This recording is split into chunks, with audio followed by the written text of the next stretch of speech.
Out of time. Ooh. Okay. Ready? Sure. Ready. Hey guys, welcome back to Slow Travel Chronicles. My name is Stephanie and this is my husband Garrett.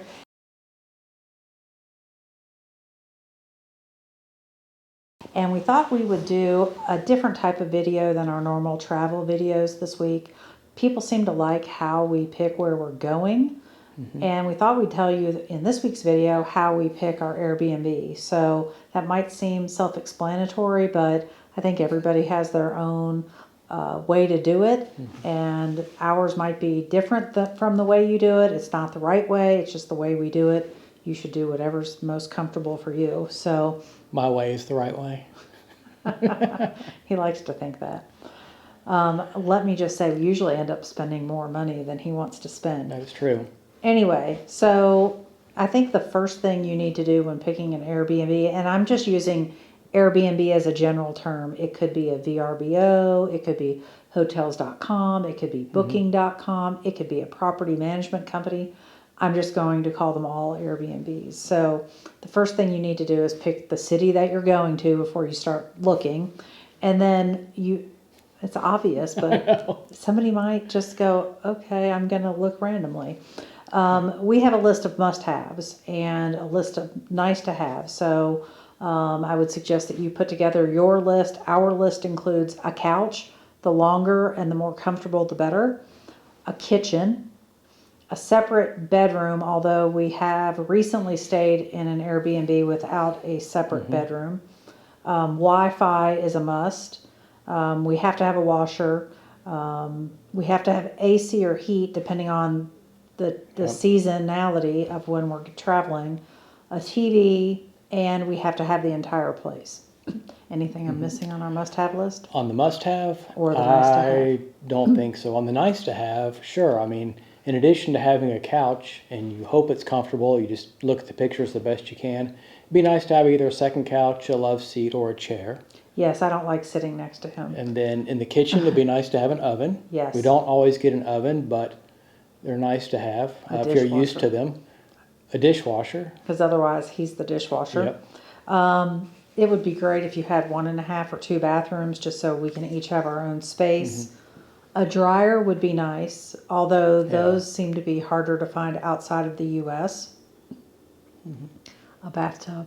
I'd love a bathtub. Yeah. Those are awesome. True. And outdoor space. Although now that I'm thinking about it, we've had a couple of places with outdoor space and we've never used it. It depends on the time of year. You know, when we were in Spain in August, you didn't really want to go outside too much, maybe late at night. So we didn't use our outdoor space much. And then, you know, we've been in Italy in January and February. And while it's nice out during the daytime, I'm not going to go sit outside in 45-degree weather. Okay, so now we are going to talk about how we select the actual individual Airbnb, and we take a 2-prong approach. I make my selections within the Airbnb application, and the first thing I do is enter all of the filters that I mentioned previously, separate bedroom, kitchen, and speaking of bedrooms, oftentimes the host will mark that they have a bedroom, but they actually don't. It's still a studio, so be sure to look at those pics. And I go through and I create my wish list based on pictures alone. And is it a place that I want to spend a month? Because when I'm there for a month, I want to be comfortable and I want creature comforts, and is it pleasing to the eye? So I want it to be nice. So I create a wish list based on pictures alone in my first pass.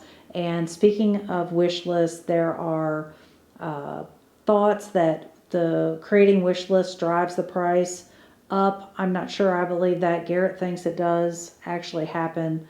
So he does not create a separate wish list, but I create a wish list. I heart all the ones I like. My first pass, I might have 20 to 30 places in there. And after I've made my initial wish list, I go back through my list again and I look at the pictures more closely.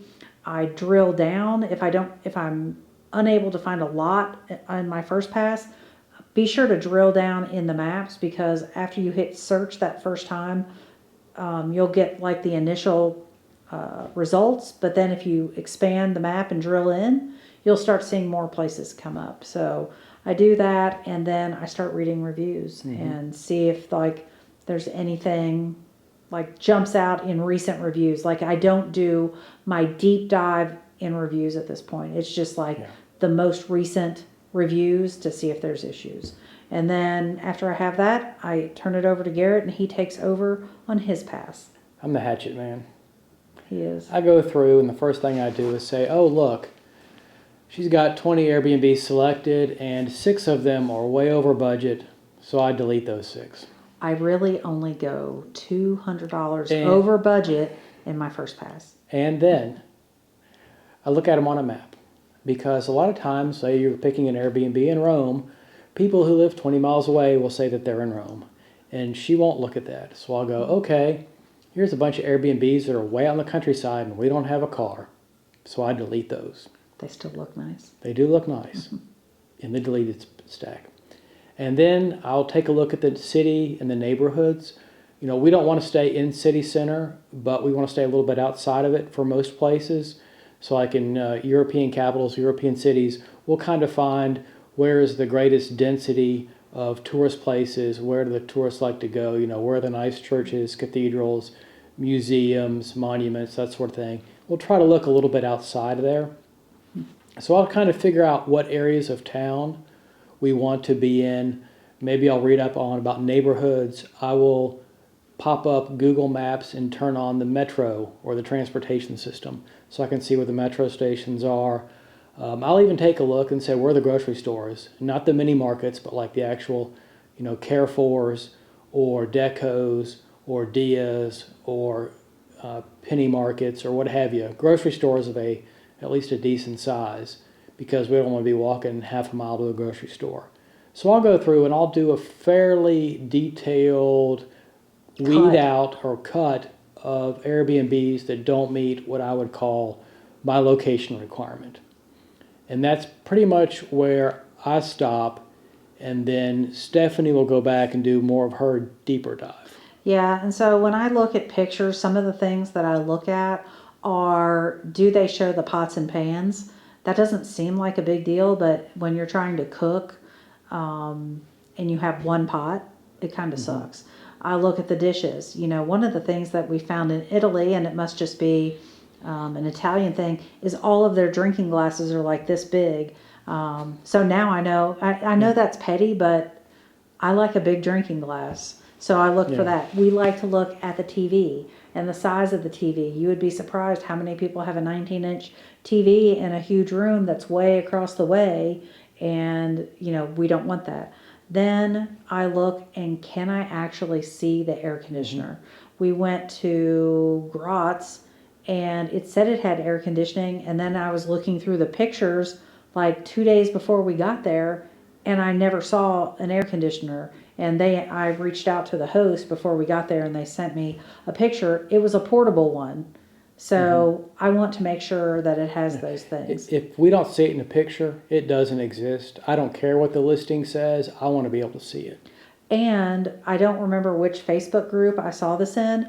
I read a story about a guy in Paris, France, that rented a place for a month, and it didn't have hot water. And so apparently hot water is an amenity in Airbnb that you should look for. So we look for that too, because I am not happy without a hot shower. So we can also veto anybody's selection. So if and when he does like get tired of my list, if it's too long, sometimes he creates his own list, and we'll swap and look at them and see if there are matches. But we can veto anything if we really hate it. Then after we've narrowed it down again, I start rereading the reviews. And at this point, I go farther back in the reviews. I look for noise, because I am a light sleeper. I look for safety. That's probably number one over noise.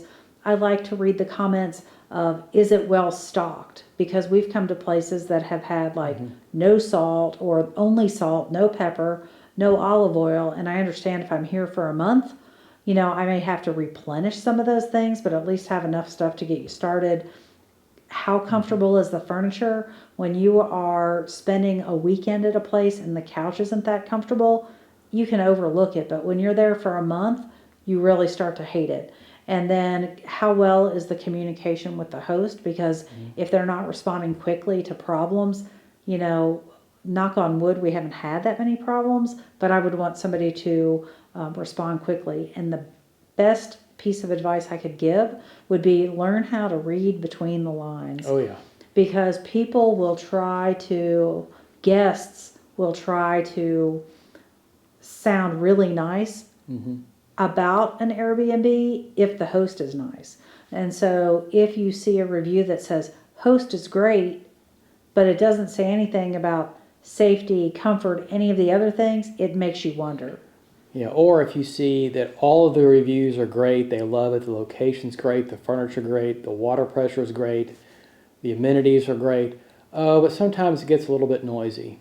Well, what that means is it's really great and it's really noisy. It seems to us that for Airbnbs that are otherwise really great or are really great, if there is one negative, people tend to downplay it in their reviews. And which is fine. You just have to realize a lot of the negative comments in otherwise good Airbnbs, those negative comments are probably understated. Yeah. So I would say we've been guilty of that ourselves. Yeah. Although the longer that we've traveled, I think we do a better job of being realistic. And, you know, something else to keep in mind about that, I'm a nitpicker. Yeah. You don't have to agree with that.